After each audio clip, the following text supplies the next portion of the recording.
ធ្លាប់រៀននៅលើនេះគេសំថ្មីគ្មាននៅសេងសល់អ្វីឡើយក្រៅពីអនុសាសូម្បីតែដើមឈើមួយនេះលើធំបែកមេសាថាតែយើងនៅសង្សារវានៅ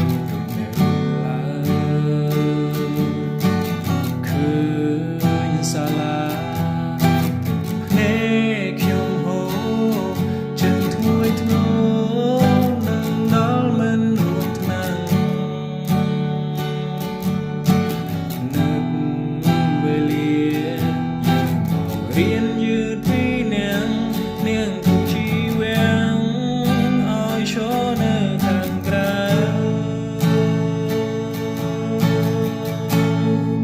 ពេលនេះយើងបែកគ្នាមែនអើយខ្ញុំនឹងមានរកគ្នា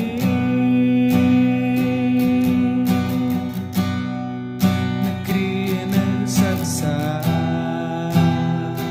នឹងសាលាហើយនឹងថ្នាក់រៀននេះបើសិនមានឱកាស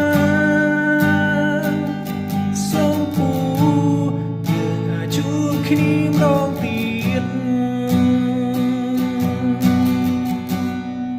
ទូវេលីចង់អៀនតែសូមឆ្លៀតកុំភ្លេចអនុសា